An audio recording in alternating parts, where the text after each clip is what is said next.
السلام علیکم ویورز، میں ہوں غلام شبیر اور آپ دیکھ رہے ہیں سچے موتی یوٹیوب چینل۔ آج میں انشاءاللہ آپ کو صحیح بخاری اور مسلم شریف کی چند احادیث جھوٹ کے بارے میں بیان کروں گا۔ دعائے اللہ تبارک و تعالی سے کہ مجھے یہ احادیث صحیح بیان کرنے کی توفیق عطا فرمائے۔ تو سب سے پہلی حدیث ہے، حضرت علی رضی اللہ عنہ روایت کرتے ہیں کہ نبی پاک صلی اللہ علیہ وسلم نے ارشاد فرمایا، میرے بارے میں جھوٹ نہ بولو، اس لیے کہ جو میرے بارے میں جھوٹ گھڑے گا وہ ضرور دوزخ میں جائے گا۔ یہ تھی پہلی حدیث۔ اب میں دوسری حدیث سنانے لگا ہوں۔ تو دوسری حدیث میں حضرت انس رضی اللہ عنہ بیان کرتے ہیں، مجھے تمہارے سامنے زیادہ حدیثیں بیان کرنے سے جو چیز روکتی ہے وہ یہ کام ہے کہ نبی پاک صلی اللہ علیہ وسلم نے ارشاد فرمایا، جو شخص جان بوجھ کر جھوٹی بات گھڑ کر میری طرف منسوب کرے گا وہ اپنا ٹھکانہ دوزخ میں بنا لے۔ اور تیسری حدیث میں حضرت ابو ہریرہ رضی اللہ عنہ روایت کرتے ہیں کہ نبی پاک صلی اللہ علیہ وسلم نے ارشاد فرمایا، جو شخص جان بوجھ کر کوئی جھوٹ گھڑ کر میری طرف منسوب کرے گا اسے چاہیے کہ اپنا ٹھکانہ دوزخ میں بنا لے۔ اور چوتھی حدیث میں حضرت مغیرہ رضی اللہ عنہ بیان کرتے ہیں کہ میں نے نبی پاک صلی اللہ علیہ وسلم کو ارشاد فرماتے سنا ہے کہ میرے بارے میں جھوٹ بولنا کسی دوسرے شخص کے بارے میں جھوٹ بولنے کی طرح نہیں ہے۔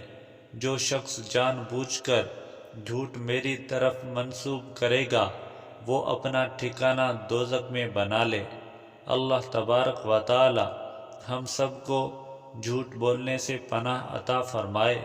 دعا کریں کہ جو میں نے یہ بخاری شریف اور مسلم شریف کی احادیث کی سیریز شروع کی ہے، اللہ تبارک و تعالی مجھے اس میں بیان کرنے کی استقامت نصیب فرمائے، آمین یا رب العالمین۔ السلام علیکم ویورز، میں ہوں غلام شبیر اور آپ دیکھ رہے ہیں سچے موتی یوٹیوب چینل۔ تو آج انشاءاللہ میں آپ کو حدیث نمبر 5 سناؤں گا۔ حضرت ابو ہریرہ رضی اللہ عنہ روایت کرتے ہیں کہ ایک دن نبی اکرم صلی اللہ علیہ وسلم لوگوں کے سامنے تشریف فرما تھے کہ آپ صلی اللہ علیہ وسلم کی خدمت میں ایک شخص حاضر ہوا اور اس نے دریافت کیا کہ ایمان کیا ہے؟ تو آپ صلی اللہ علیہ وسلم نے ارشاد فرمایا، ایمان یہ ہے کہ تم اللہ پر، فرشتوں پر، قیامت کے دن اللہ کے حضور پیش ہونے پر، اللہ کے رسولوں پر ایمان لاؤ اور مرنے کے بعد دوبارہ زندہ کیے جانے کا یقین رکھو۔ اس نے مزید سوال کیا، یا رسول اللہ صلی اللہ علیہ وسلم، اسلام کیا ہے؟ فرمایا، اسلام یہ ہے کہ تم اللہ کی عبادت کرو اور کسی کو اللہ کا شریک نہ بناؤ، نماز قائم کرو، زکوٰۃ دو اور رمضان کے روزے رکھو۔ پھر اس نے عرض کیا، یا رسول اللہ صلی اللہ علیہ وسلم، احسان کیا ہے؟ فرمایا، احسان یہ ہے کہ تم اللہ کی عبادت کرو، اس طرح کرو گویا کہ تم اسے دیکھ رہے ہو، اگر تم اسے دیکھ نہیں سکتے تو وہ یقیناً تم کو دیکھ رہا ہے۔ پھر اس نے سوال کیا، یا رسول اللہ صلی اللہ علیہ وسلم، قیامت کب قائم ہوگی؟ فرمایا، جس سے سوال کیا گیا ہے وہ بھی سوال کرنے والے سے زیادہ نہیں جانتا، البتہ میں تم کو قیامت کی کچھ نشانیاں بتاتا ہوں۔ جب لونٹی اپنا آقا جنے گی اور جب اونٹوں کے سیاہ فام چرواہے بڑی بڑی عمارتیں بنانے میں ایک دوسرے پر بازی لے جائیں گے۔ قیامت کا علم ان 5 غیبی امور میں سے ہے جن کو اللہ تعالیٰ کی سوا کوئی نہیں جانتا۔ پھر آپ صلی اللہ علیہ وسلم نے یہ آیت تلاوت فرمائی، قیامت کا علم اللہ ہی کے پاس ہے، وہی بارش برساتا ہے، وہی جانتا ہے کہ ماؤں کے پیٹوں میں کیا ہے، کوئی نہیں جانتا کہ وہ کیا کمائی کرنے والا ہے، اور نہ کسی کو یہ خبر ہے کہ کس جگہ اس کو موت آنی ہے۔ پھر وہ شخص پیٹھ موڑ کر چلا گیا تو آپ صلی اللہ علیہ وسلم نے فرمایا، اسے واپس بلاؤ، مگر وہ نہ ملا۔ تو آپ صلی اللہ علیہ وسلم نے فرمایا، یہ جبرائیل علیہ السلام تھے، لوگوں کو ان کا دین سکھانے آئے تھے۔ دعا کریں کہ اللہ تبارک و تعالی ہمیں یہ حدیث سمجھنے اور اس پر عمل کرنے کی توفیق عطا فرمائے، آمین یا رب العالمین۔ حدیث نمبر 6 میں حضرت طلحہ بن عبید اللہ رضی اللہ عنہ بیان کرتے ہیں کہ نبی صلی اللہ علیہ وسلم کی خدمت میں نجد کا ایک شخص حاضر ہوا، اس کے بال بکھرے ہوئے تھے، اس کی گنگناہٹ تو سنائی دیتی تھی لیکن بات سمجھ میں نہیں آتی تھی۔ جب وہ قریب آیا تو معلوم ہوا اسلام کے متعلق پوچھ رہا ہے۔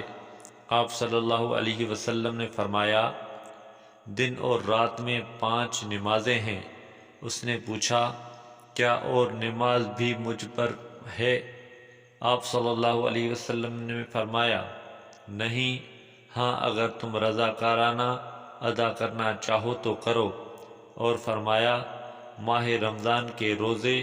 سائل نے پوچھا، کیا اور روزے مجھ پر ہیں؟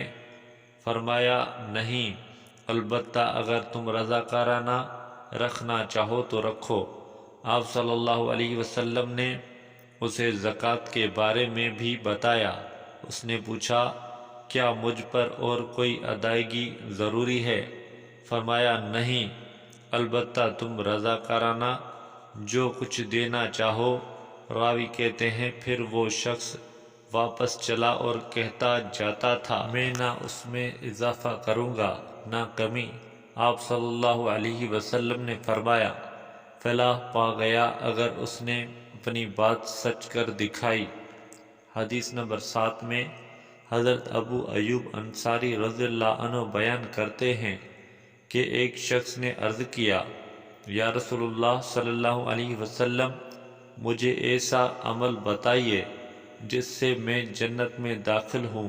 لوگوں نے کہا، اسے کیا ہوا ہے، کیوں اس طرح بات کر رہا ہے؟ اس پر نبی صلی اللہ علیہ وسلم نے فرمایا، کچھ نہیں ہوا، اسے مجھ سے کام ہے، اسے کہنے دو۔ پھر آپ صلی اللہ علیہ وسلم نے اس شخص سے فرمایا، اللہ کی عبادت کر، اس میں شرک نہ کر، نماز قائم کر، زکوٰۃ ادا کر، اور رشتہ داروں سے حسن سلوک کر، اب نکیل چھوڑ دے۔ حدیث نمبر 8 میں حضرت ابو ہریرہ رضی اللہ عنہ بیان کرتے ہیں کہ نبی صلی اللہ علیہ وسلم کی خدمت میں ایک دیہاتی حاضر ہوا اور اس نے عرض کیا، یا رسول اللہ صلی اللہ علیہ وسلم، مجھے ایسا عمل بتائیے جس سے جنت میں داخل ہو جاؤں۔ آپ صلی اللہ علیہ وسلم نے ارشاد فرمایا، اللہ کی عبادت اس طرح کرو کہ عبادت میں اللہ کے ساتھ کسی غیر اللہ کو شریک نہ بناؤ، فرض نمازیں اور مقرر زکوٰۃ ادا کرو، اور رمضان کے روزے رکھو۔ اس دیہاتی نے کہا، اس ذات کی قسم جس کے قبضے قدرت میں میری جان ہے، میں ان پر پورا عمل کروں گا۔ یہ کہہ کر جب وہ شخص واپس جانے کے لیے مڑا تو آپ صلی اللہ علیہ وسلم نے ارشاد فرمایا، جسے یہ بات پسند ہو کہ کسی جنتی کو دیکھے وہ اس شخص کو دیکھ لے۔ اللہ تبارک و تعالی ہمیں ان تینوں حدیثوں کو سمجھنے اور اس پر عمل کرنے کی توفیق عطا فرمائے، آمین یا رب العالمین۔ بسم اللہ الرحمن الرحیم۔ السلام علیکم۔ سچے موتی پیش کرتے ہیں صحیح بخاری پلس صحیح مسلم کی متفقہ علیہ احادیث کی حدیث سیریز دیکھنے کے لیے لائک اینڈ سبسکرائب۔ حدیث نمبر 6 میں حضرت طلحہ بن عبید اللہ رضی اللہ عنہ بیان کرتے ہیں کہ نبی صلی اللہ علیہ وسلم کی خدمت میں نجد کا ایک شخص حاضر ہوا۔ اس کے بال بکھرے ہوئے تھے، اس کی گنگناہٹ تو سنائی دیتی تھی لیکن بات سمجھ میں نہیں آتی تھی۔ جب وہ قریب آیا تو معلوم ہوا اسلام کے متعلق پوچھ رہا ہے۔ آپ صلی اللہ علیہ وسلم نے فرمایا، دن اور رات میں 5 نمازیں ہیں۔ اس نے پوچھا، کیا اور نماز بھی مجھ پر ہے؟ آپ صلی اللہ علیہ وسلم نے فرمایا، نہیں، ہاں اگر تم رضاکارانہ ادا کرنا چاہو تو کرو۔ اور فرمایا، ماہ رمضان کے روزے؟ سائل نے پوچھا، کیا اور روزے مجھ پر ہیں؟ فرمایا، نہیں، البتہ اگر تم رضاکارانہ رکھنا چاہو تو رکھو۔ آپ صلی اللہ علیہ وسلم نے اسے زکوٰۃ کے بارے میں بھی بتایا۔ اس نے پوچھا، کیا مجھ پر اور کوئی ادائیگی ضروری ہے؟ فرمایا، نہیں، البتہ تم رضاکارانہ جو کچھ دینا چاہو۔ راوی کہتے ہیں پھر وہ شخص واپس چلا اور کہتا جاتا تھا، میں نہ اس میں اضافہ کروں گا نہ کمی۔ آپ صلی اللہ علیہ وسلم نے فرمایا، فلاح پا گیا اگر اس نے اپنی بات سچ کر دکھائی۔ حدیث نمبر 7 میں حضرت ابو ایوب انصاری رضی اللہ عنہ بیان کرتے ہیں کہ ایک شخص نے عرض کیا، یا رسول اللہ صلی اللہ علیہ وسلم، مجھے ایسا عمل بتائیے جس سے میں جنت میں داخل ہوں۔ لوگوں نے کہا، اسے کیا ہوا ہے، کیوں اس طرح بات کر رہا ہے؟ اس پر نبی صلی اللہ علیہ وسلم نے فرمایا، کچھ نہیں ہوا، اسے مجھ سے کام ہے، اسے کہنے دو۔ پھر آپ صلی اللہ علیہ وسلم نے اس شخص سے فرمایا، اللہ کی عبادت کر، اس میں شرک نہ کر، نماز قائم کر، زکوٰۃ ادا کر اور رشتہ داروں سے حسن سلوک کر، اب نکیل چھوڑ دے۔ حدیث نمبر 8 میں حضرت ابو ہریرہ رضی اللہ عنہ بیان کرتے ہیں کہ نبی صلی اللہ علیہ وسلم کی خدمت میں ایک دیہاتی حاضر ہوا اور اس نے عرض کیا، یا رسول اللہ صلی اللہ علیہ وسلم، مجھے ایسا عمل بتائیے جس سے جنت میں داخل ہو جاؤں۔ آپ صلی اللہ علیہ وسلم نے ارشاد فرمایا، اللہ کی عبادت اس طرح کرو کہ عبادت میں اللہ کے ساتھ کسی غیر اللہ کو شریک نہ بناؤ۔ فرض نمازیں اور مقرر زکوٰۃ ادا کرو اور رمضان کے روزے رکھو۔ اس دیہاتی نے کہا، اس ذات کی قسم جس کے قبضے قدرت میں میری جان ہے، میں ان پر پورا پورا عمل کروں گا۔ یہ کہہ کر جب وہ شخص واپس جانے کے لیے مڑا تو آپ صلی اللہ علیہ وسلم نے ارشاد فرمایا، جسے یہ بات پسند ہو کہ کسی جنتی کو دیکھے وہ اس شخص کو دیکھ لے۔ اللہ تبارک و تعالی ہمیں ان تینوں حدیثوں کو سمجھنے اور اس پر عمل کرنے کی توفیق عطا فرمائے، آمین یا رب العالمین۔ حدیث نمبر 9 میں حضرت ابن عمر رضی اللہ عنہ روایت کرتے ہیں کہ نبی صلی اللہ علیہ وسلم نے ارشاد فرمایا، اسلام کی بنیاد 5 ارکان پر ہے۔ نمبر 1، یہ شہادت دینا کہ اللہ کے سوا کوئی معبود نہیں اور محمد مصطفیٰ صلی اللہ علیہ وسلم اللہ کے بندے اور اس کے رسول ہیں۔ نمبر 2، نماز قائم کرنا۔ نمبر 3، زکوٰۃ ادا کرنا۔ نمبر 4، بیت اللہ کا حج کرنا اور نمبر 5، رمضان کے روزے رکھنا۔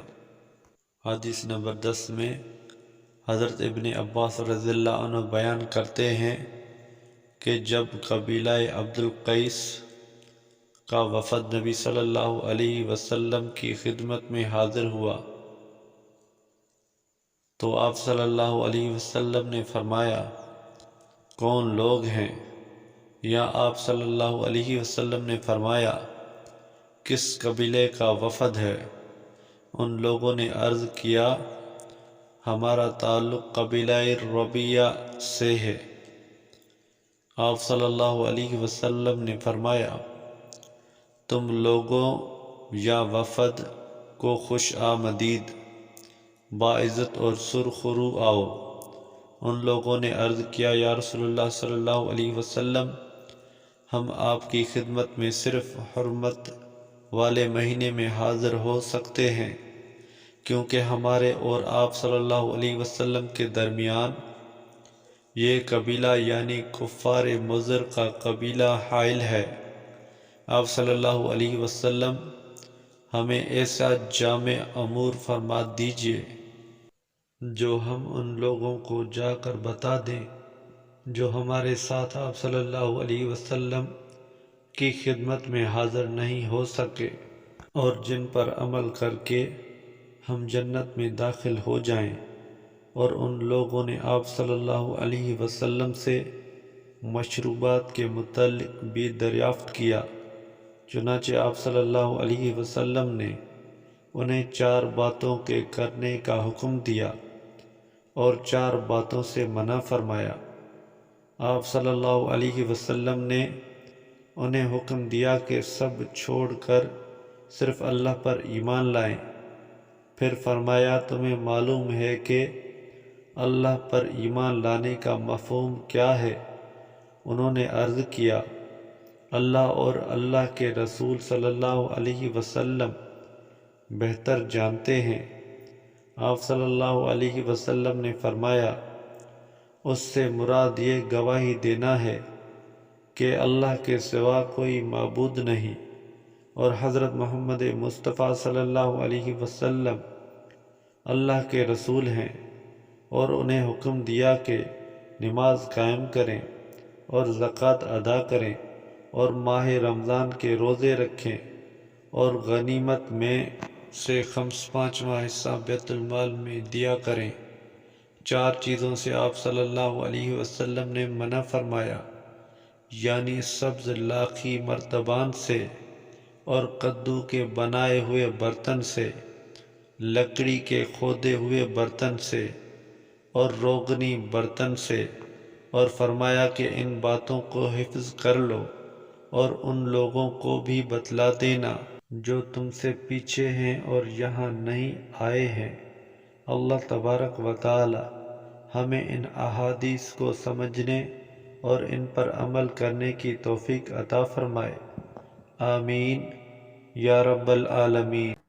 حدیث نمبر 11 میں حضرت ابن عباس رضی اللہ عنہ بیان کرتے ہیں کہ نبی صلی اللہ علیہ وسلم نے جب معاذ رضی اللہ عنہ کو یمن کا حاکم بنا کر بھیجا تو آپ صلی اللہ علیہ وسلم نے ان سے فرمایا، اے معاذ، تم ایسے لوگوں کی طرف جا رہے ہو جو اہل کتاب ہیں، تم سب سے پہلے انہیں اللہ کی عبادت کی دعوت دینا۔ اگر وہ اللہ کو پہچان لیں تو انہیں بتانا کہ اللہ نے ان پر دن اور رات میں 5 نمازیں فرض کی ہیں۔ اگر وہ یہ قبول کر لیں تو انہیں مطلع کرنا کہ اللہ نے ان پر ان کے مال کی زکوٰۃ فرض کی ہے جو ان کے مالداروں سے وصول کی جائے گی اور انہی کے غرباء میں تقسیم کی جائے گی۔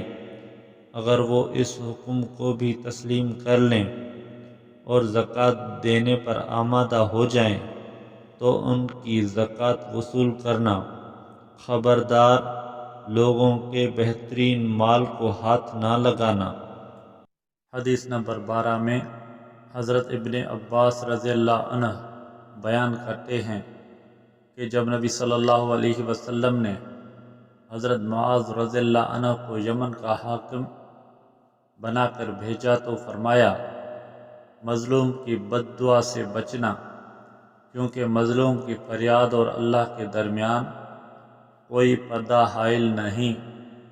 اور حدیث نمبر 13 میں حضرت ابو ہریرہ رضی اللہ عنہ روایت کرتے ہیں کہ جب نبی صلی اللہ علیہ وسلم وفات پا گئے اور حضرت ابو بکر رضی اللہ عنہ کی خلافت کے زمانے میں عرب کے بعض قبائل نے زکوٰۃ دینے سے انکار کر دیا تو حضرت عمر رضی اللہ عنہ نے کہا کہ آپ صلی اللہ علیہ وسلم کس طرح لوگوں سے جنگ کریں گے، جبکہ نبی صلی اللہ علیہ وسلم کا ارشاد ہے، مجھے لوگوں سے اس وقت تک جنگ کرنے کا حکم دیا گیا ہے جب تک کہ وہ لا الہ الا اللہ کا اقرار نہ کر لیں۔ چنانچہ جس شخص نے اس کلمہ طیبہ کی شہادت دی اس نے اپنا جان و مال محفوظ کر لیا، مگر یہ کہ اسلام کا اس پر کوئی حق ہو اور اس کا حساب اللہ کے سپرد ہے۔ اس پر حضرت ابوبکر رضی اللہ عنہ نے کہا تھا، اللہ کی قسم میں ہر اس شخص سے جنگ کروں گا جو نماز اور روزے میں فرق کرے گا، کیونکہ زکوٰۃ مال کا حق ہے۔ اللہ کی قسم، اگر ان لوگوں نے مجھے ایک اونٹنی دینے سے بھی انکار کیا تو میں ان سے جنگ کروں گا۔ حضرت ابو ہریرہ رضی اللہ عنہ کہتے ہیں کہ بعد میں حضرت عمر رضی اللہ عنہ نے کہا تھا، اللہ کی قسم اصل بات یہ تھی کہ اللہ نے حضرت ابوبکر رضی اللہ عنہ کا سینہ کھول دیا تھا۔ میں سمجھ گیا کہ حضرت ابوبکر صدیق رضی اللہ عنہ حق پر ہیں۔ حدیث نمبر 14 میں حضرت ابو ہریرہ رضی اللہ عنہ روایت کرتے ہیں کہ نبی صلی اللہ علیہ وسلم نے فرمایا، مجھے حکم دیا گیا ہے کہ میں لوگوں سے اس وقت تک جنگ کروں جب تک وہ لا الہ الا اللہ کا اقرار نہ کر لیں۔ جس شخص نے لا الہ الا اللہ کا اقرار کر لیا اس نے اپنا جان و مال محفوظ کر لیا، سوائے اس کے کہ اس پر کوئی قانونی حق واجب الادا ہوا اور اس کا حساب اللہ کے سپرد ہوگا۔ حدیث نمبر 15 میں حضرت ابن عمر رضی اللہ عنہ بیان کرتے ہیں کہ نبی صلی اللہ علیہ وسلم نے فرمایا، مجھے حکم دیا گیا ہے کہ میں لوگوں سے جنگ کروں یہاں تک کہ وہ لا الہ الا اللہ کی شہادت دیں، نماز قائم کریں اور زکوٰۃ ادا کریں۔ جب لوگ ان اعمال پر کاربند ہو جائیں گے تو ان کا جان و مال میرے ہاتھوں سے محفوظ ہو جائے گا، سوائے اس حق کے جو اسلام کا ان پر واجب الادا ہوگا اور ان کا حساب اللہ کے سپرد ہوگا۔ حدیث نمبر 16 میں حضرت مصعب رضی اللہ عنہ بیان کرتے ہیں، جب ابو طالب کی وفات کا وقت قریب آیا تو نبی صلی اللہ علیہ وسلم ان کے پاس تشریف لائے۔ اس وقت ابو طالب کے پاس ابو جہل بن ہشام اور عبداللہ بن ابی امیہ بن مغیرہ موجود تھے۔ آپ صلی اللہ علیہ وسلم نے فرمایا، چچا جان، کلمہ لا الہ الا اللہ کا اقرار کر لیجئے، یہی وہ کلمہ ہے جس پر میں اللہ کے ہاں آپ کے مسلمان ہونے کی شہادت دوں گا۔ اس موقع پر ابو جہل اور عبداللہ بن امیہ نے کہا، اے ابو طالب، کیا تم عبد المطلب کے دین سے پھر جاؤ گے؟ اس کے بعد نبی صلی اللہ علیہ وسلم مسلسل ابو طالب کے سامنے کلمہ طیبہ کا اقرار کر لینے کی دعوت پیش کرتے رہے اور وہ دونوں ابو جہل اور عبداللہ بن امیہ اپنی بات دہراتے رہے۔ ابو طالب نے آخری بات جو ان دونوں سے کہی یہ تھی، میں عبد المطلب کے دین پر قائم ہوں اور کلمہ لا الہ الا اللہ کا اقرار کرنے سے انکار کر دیا۔ اس کے باوجود آپ صلی اللہ علیہ وسلم نے فرمایا، اللہ کی قسم، میں آپ کے لیے اس وقت تک استغفار کرتا رہوں گا جب تک کہ مجھے اس سے منع نہ کر دیا جائے۔ پھر یہ آیت نازل ہوئی، سورہ توبہ کی 113 نمبر آیت، کہ نبی صلی اللہ علیہ وسلم کو اور ان لوگوں کو جو ایمان لائے ہیں زیبا نہیں ہے کہ مشرکوں کے لیے مغفرت کی دعا کریں، چاہے وہ ان کے رشتہ دار ہی کیوں نہ ہوں، جبکہ یہ ان پر یہ بات واضح ہو چکی ہے کہ وہ دوزخ کے مستحق ہیں۔ اللہ تبارک و تعالی ہمیں مرتے وقت کلمہ طیبہ کا ورد نصیب فرمائے، آمین یا رب العالمین۔ حدیث نمبر 17 میں حضرت عبادہ رضی اللہ عنہ روایت کرتے ہیں کہ نبی صلی اللہ علیہ وسلم نے فرمایا کہ جس شخص نے یہ شہادت دی کہ اللہ کے سوا کوئی معبود نہیں، وہ اکیلا ہے، اس کا کوئی شریک نہیں، اور یہ کہ حضرت محمد صلی اللہ علیہ وسلم اللہ کے بندے اور اس کے رسول ہیں، یہ کہ حضرت عیسیٰ علیہ السلام اللہ کے بندے ہیں، اللہ کے رسول اور کلمۃ اللہ ہیں جو اس نے مریم علیہ السلام کی طرف القا فرمایا، اور روح اللہ ہیں۔ یہ شہادت دی کہ جنت اور دوزخ برحق ہیں، اللہ تعالیٰ اسے جنت میں داخل فرمائے گا، خواہ اس کے اعمال کیسے ہی ہوں۔ حدیث نمبر 18 میں حضرت معاذ رضی اللہ عنہ بیان کرتے ہیں کہ نبی صلی اللہ علیہ وسلم کے ساتھ سواری پر آپ صلی اللہ علیہ وسلم کے پیچھے بیٹھا تھا، میرے اور آپ صلی اللہ علیہ وسلم کے درمیان صرف کھجاوے کی لکڑی حائل تھی۔ اچانک آپ صلی اللہ علیہ وسلم نے فرمایا، اے معاذ رضی اللہ عنہ۔ میں نے عرض کیا، یا رسول اللہ صلی اللہ علیہ وسلم، میں حاضر ہوں۔ پھر کچھ دیر کے بعد فرمایا، اے معاذ رضی اللہ عنہ۔ میں نے پھر عرض کیا، یا رسول اللہ صلی اللہ علیہ وسلم، میں حاضر ہوں۔ پھر آپ صلی اللہ علیہ وسلم نے مزید تیسری بار فرمایا، اے معاذ رضی اللہ عنہ۔ میں نے عرض کیا، یا رسول اللہ صلی اللہ علیہ وسلم، میں حاضر ہوں۔ فرمایا، کیا تم جانتے ہو بندوں پر اللہ کا حق کیا ہے؟ میں نے عرض کیا، اللہ اور اس کا رسول صلی اللہ علیہ وسلم بہتر جانتے ہیں۔ فرمایا، بندوں پر اللہ کا حق یہ ہے کہ وہ صرف اس کی عبادت کریں اور کسی غیر کو عبادت میں ذرا بھی اس کا شریک نہ ٹھہرائیں۔ اس کے بعد فرمایا، اے معاذ رضی اللہ عنہ۔ میں نے عرض کیا، یا رسول اللہ صلی اللہ علیہ وسلم، میں حاضر ہوں۔ فرمایا، کیا تم جانتے ہو جب بندے اللہ کا حق ادا کر دیں تو اللہ پر بندوں کا حق کیا ہے؟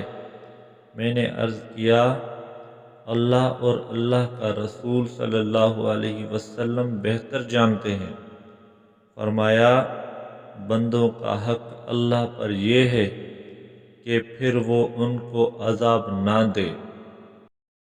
حدیث نمبر 19 میں حضرت معاذ رضی اللہ عنہ بیان کرتے ہیں کہ میں رسول اللہ صلی اللہ علیہ وسلم کے پیچھے عفیر نامی گدھے پر سوار تھا۔ آپ صلی اللہ علیہ وسلم نے فرمایا، اے معاذ، کیا تمہیں معلوم ہے کہ بندوں پر اللہ کا حق کیا ہے اور اللہ پر بندوں کا حق کیا ہے؟ میں نے عرض کیا، اللہ اور رسول اللہ صلی اللہ علیہ وسلم بہتر جانتے ہیں۔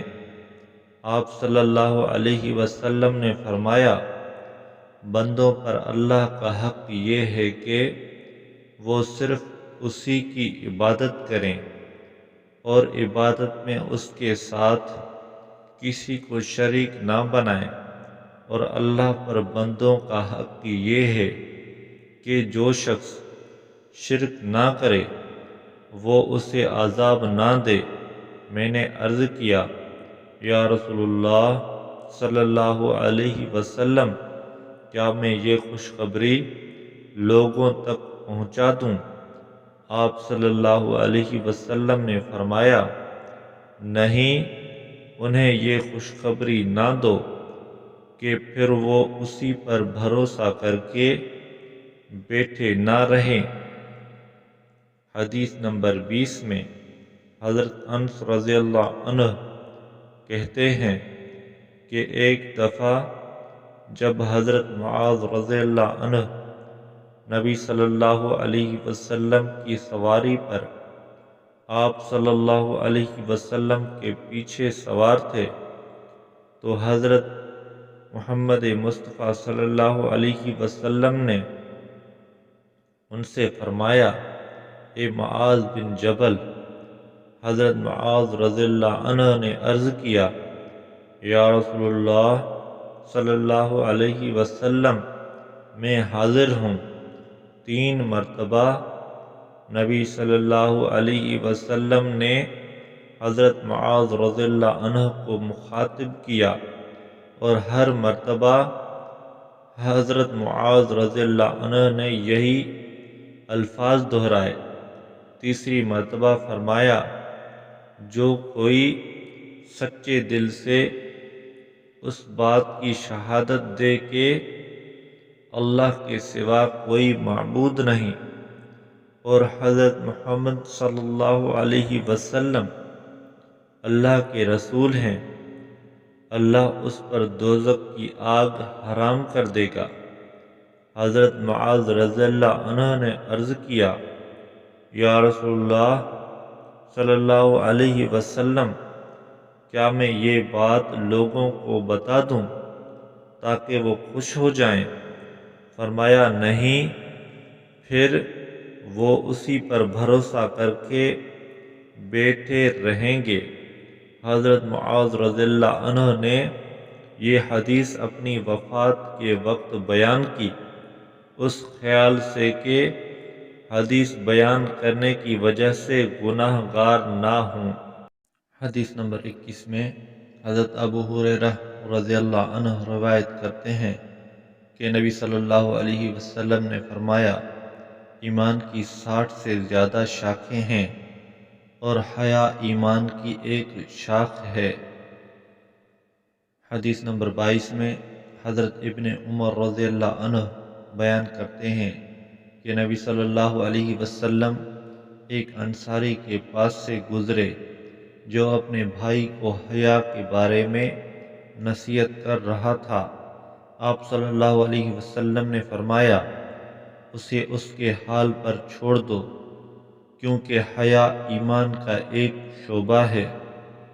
حدیث نمبر 23 میں حضرت عمران رضی اللہ عنہ بیان کرتے ہیں کہ نبی صلی اللہ علیہ وسلم نے فرمایا، حیا صرف بھلائی لاتی ہے۔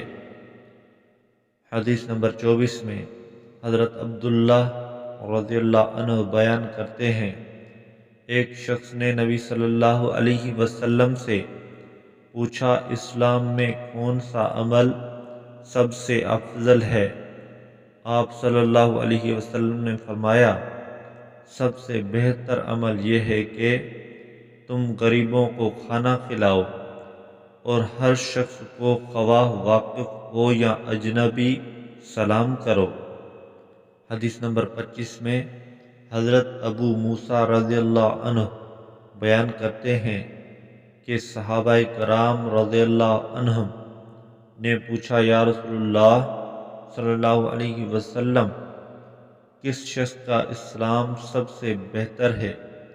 آپ صلی اللہ علیہ وسلم نے فرمایا، جس کی زبان اور ہاتھ سے دوسرے مسلمان محفوظ رہیں۔ حدیث نمبر 26 میں حضرت انس رضی اللہ عنہ بیان کرتے ہیں کہ نبی صلی اللہ علیہ وسلم نے فرمایا، جس میں 3 خصلتیں ہوں گی وہ ایمان کی مٹھاس پالے گا۔ نمبر 1، وہ جسے اللہ اور رسول اللہ صلی اللہ علیہ وسلم ہر چیز سے زیادہ محبوب ہوں۔ نمبر 2، وہ جو اگر کسی شخص سے محبت کرے تو صرف اللہ کے لیے کرے۔ نمبر 3، وہ جسے کفر کی حالت کے طرف واپس لوٹنا ایسا ہو جیسے آگ میں ڈالا جانا۔ حدیث نمبر 27، حضرت انس رضی اللہ عنہ بیان کرتے ہیں کہ نبی صلی اللہ علیہ وسلم نے فرمایا، تم میں سے کوئی شخص اس وقت تک مومن نہیں ہو سکتا جب تک وہ مجھے اپنے والدین، اولاد اور ساری دنیا کے انسانوں سے زیادہ محبوب نہ رکھے۔ حدیث نمبر 28، حضرت انس رضی اللہ عنہ بیان کرتے ہیں کہ نبی صلی اللہ علیہ وسلم نے فرمایا، تم میں سے کوئی شخص اس وقت تک مومن نہیں ہو سکتا جب تک کہ وہ اپنے بھائی کے لیے بھی وہی کچھ پسند نہ کرے جو اپنے لیے پسند کرتا ہے۔ حدیث نمبر 29، حضرت ابو ہریرہ رضی اللہ عنہ بیان کرتے ہیں کہ نبی صلی اللہ علیہ وسلم نے فرمایا، جو شخص اللہ اور آخرت پر ایمان رکھتا ہے وہ اپنے ہمسائے کو تکلیف نہ دے۔ جو شخص اللہ اور آخرت پر ایمان رکھتا ہے اسے چاہیے کہ مہمان کا احترام کرے۔ جو شخص اللہ اور آخرت پر ایمان رکھتا ہے اسے چاہیے کہ اگر بولے تو بھلائی کی بات کہے ورنہ خاموش رہے۔ حدیث نمبر 30 میں حضرت ابو شریح رضی اللہ عنہ کہتے ہیں کہ میرے دونوں کانوں نے سنا اور میری دونوں آنکھوں نے دیکھا جب نبی صلی اللہ علیہ وسلم نے یہ فرمایا، جو شخص اللہ اور یوم آخرت پر ایمان رکھتا ہے اسے چاہیے کہ اپنے پڑوسی کا احترام کرے، اور جو شخص اللہ اور آخرت پر ایمان رکھتا ہے اسے چاہیے کہ اپنے مہمان کی عزت کرے۔ جائزہ اور خاطر تواضع سے سوال کیا گیا کہ یا رسول اللہ صلی اللہ علیہ وسلم، جائزہ کب تک ہے؟ آپ صلی اللہ علیہ وسلم نے فرمایا، جائزہ 1 دن ہے اور ضیافت 3 دن رات، اور جو اس سے بھی بڑھ جائے وہ پھر اس کے لیے صدقہ ہوگا۔ اور جو شخص اللہ اور آخرت پر ایمان رکھتا ہے اسے چاہیے کہ اگر بولے تو بھلائی کی بات کہے یا خاموش رہے۔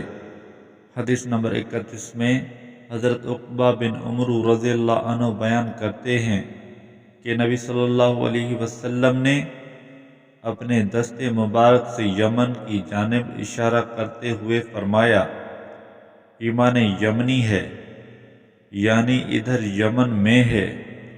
یاد رکھو، سختی اور سنگ دلی ان اونٹوں کے چرواہوں میں پائی جاتی ہے جو اونٹوں کے دموں کے پاس کھڑے ہو کر ہانک لگاتے ہیں، یعنی ربیہ اور مضر کے قبائل میں، جہاں سے شیطان کے دونوں سینگ نکلتے ہیں۔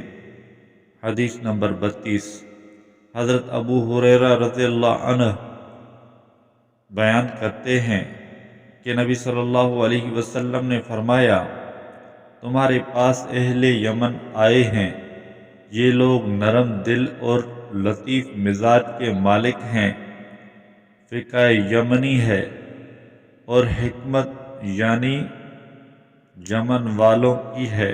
حدیث نمبر 33 میں حضرت ابو ہریرہ رضی اللہ عنہ روایت کرتے ہیں کہ نبی صلی اللہ علیہ وسلم نے فرمایا، کفر کا سرچشمہ مشرق کی جانب ہے، اور فخر و غرور اونٹ اور گھوڑے والوں میں پایا جاتا ہے جو بڑے بڑے ریوڑ پالنے والے اور ہانکا کرنے والے وحشی ہیں۔ نرمی اور بردباری بھیڑ بکریاں پالنے والوں کا وصف ہے۔ حدیث نمبر 34۔ حضرت ابو ہریرہ رضی اللہ عنہ بیان کرتے ہیں، میں نے نبی صلی اللہ علیہ وسلم کو فرماتے سنا کہ فخر و غرور اونٹوں کے وحشی مالکوں کا خصوصی وصف ہے، نرمی اور بردباری بھیڑ بکریاں پالنے والوں میں ہے اور ایمان یمن والوں میں ہے، اور حکمت و دانائی بھی یمن سے تعلق رکھتی ہے۔ حدیث نمبر 35۔ حضرت جریر رضی اللہ عنہ بیان کرتے ہیں کہ میں نے رسول اللہ صلی اللہ علیہ وسلم کے دست مبارک پر بیعت کی تھی کہ احکام الہی سنوں گا اور اطاعت کروں گا اور ہر مسلمان کی بھلائی چاہوں گا، تو آپ صلی اللہ علیہ وسلم نے مجھے تاکید فرمائی تھی کہ کہو جس قدر میرے بس میں ہوگا۔ حدیث نمبر 36۔ حضرت ابو ہریرہ رضی اللہ عنہ بیان کرتے ہیں کہ نبی صلی اللہ علیہ وسلم نے ارشاد فرمایا، زانی زنا کرتے وقت مومن نہیں ہوتا، شرابی شراب پیتے وقت مومن نہیں ہوتا، اور چور چوری کرتے وقت مومن نہیں ہوتا، اور ایک روایت میں یہ اضافہ ہے کہ کوئی شخص اس وقت تک مومن نہیں ہوتا جب تک وہ کوئی قیمتی مال لوٹ رہا ہو اور لوگ اس کی وجہ سے اس کی طرف نگاہیں اٹھائیں۔ حدیث نمبر 37۔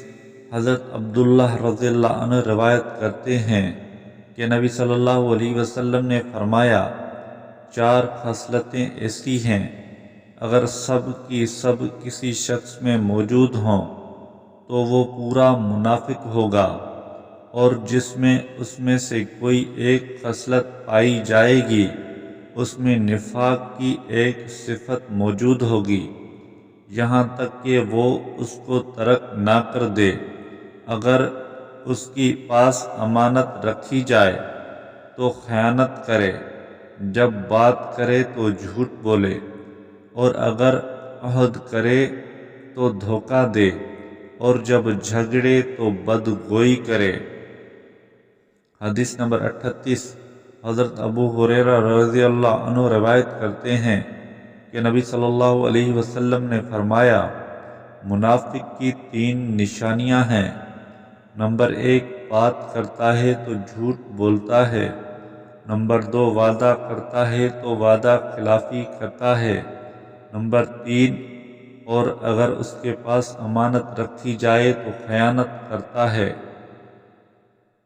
حدیث نمبر 39۔ حضرت عبداللہ رضی اللہ عنہ روایت کرتے ہیں کہ نبی صلی اللہ علیہ وسلم نے فرمایا، جب کوئی مسلمان اپنے مسلمان بھائی کو کافر کہتا ہے تو ان دونوں میں سے ایک ضرور کافر ہو جاتا ہے۔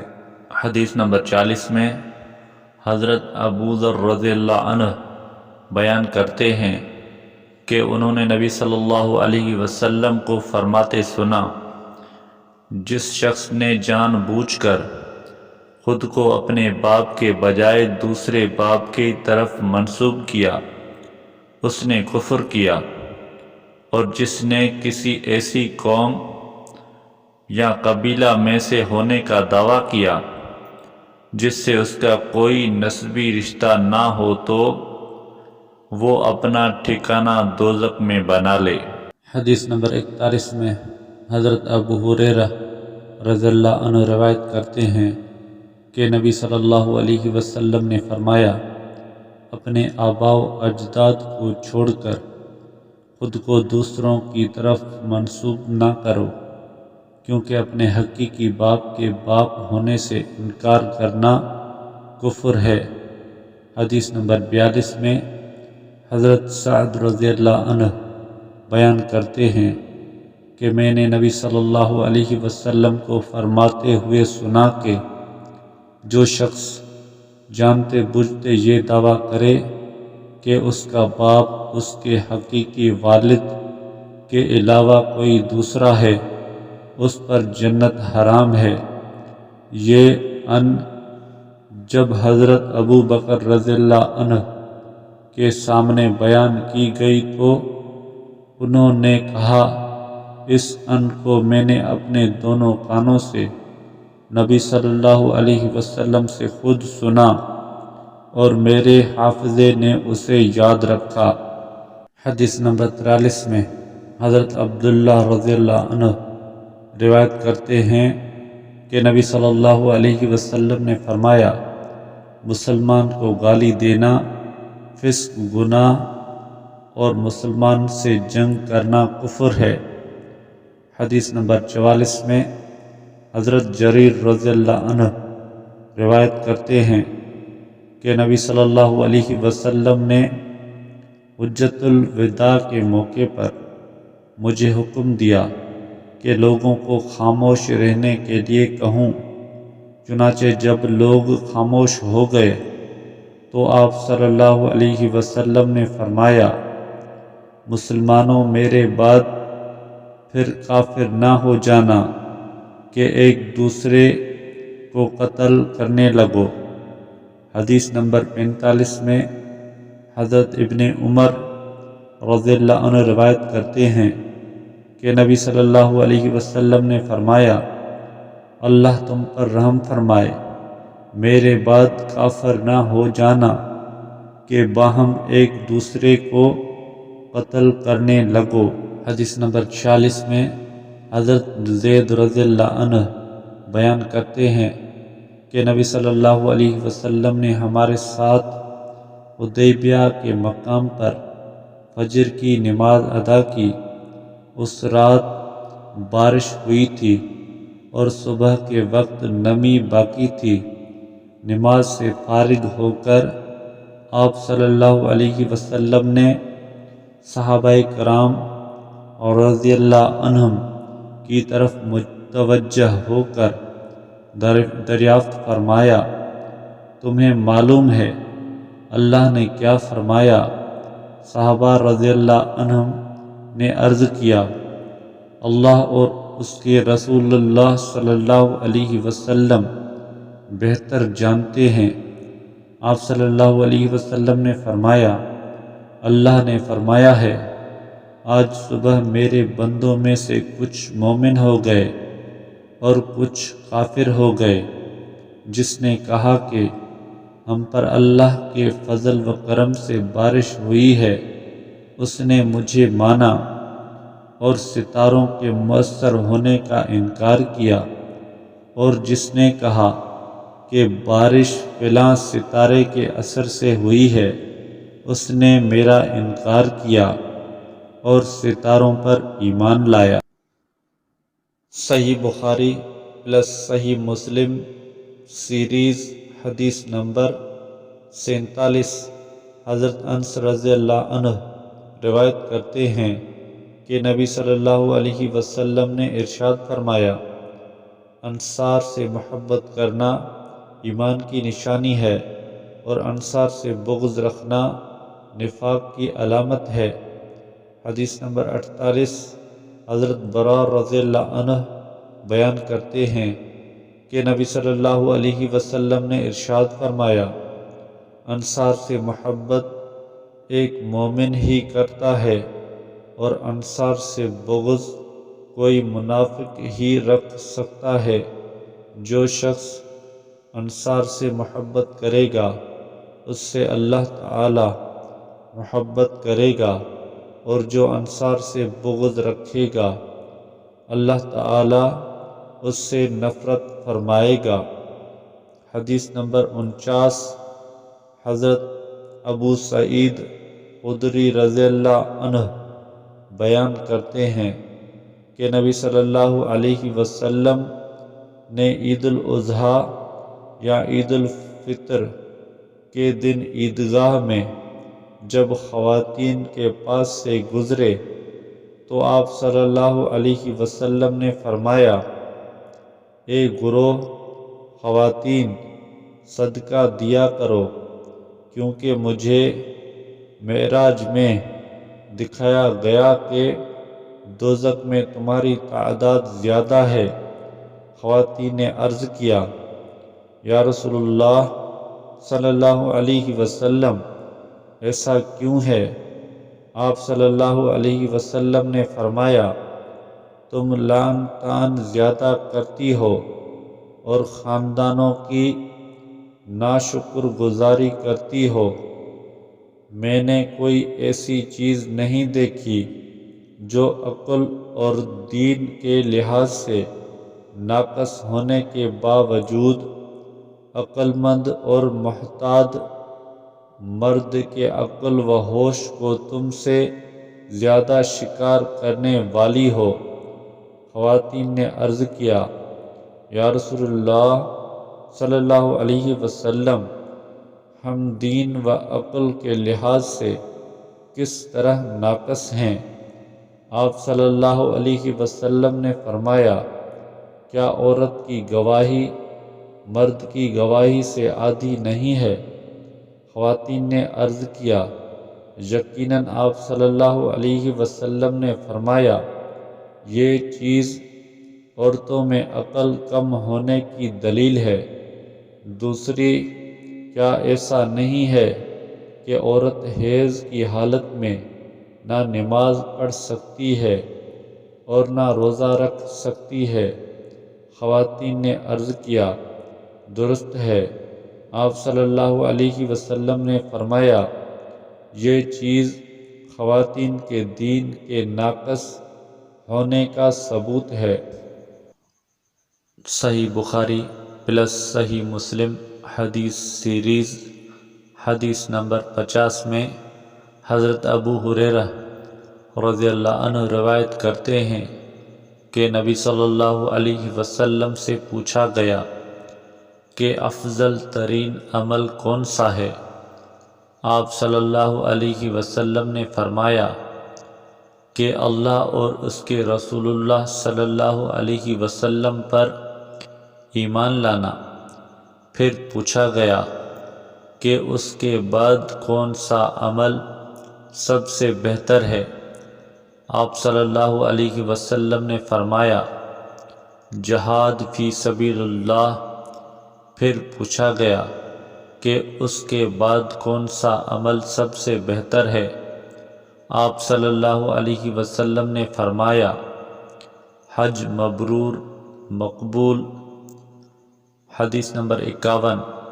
حضرت ابو ذر رضی اللہ عنہ بیان کرتے ہیں کہ میں نے نبی صلی اللہ علیہ وسلم سے پوچھا کہ کون سا عمل سب سے افضل ہے؟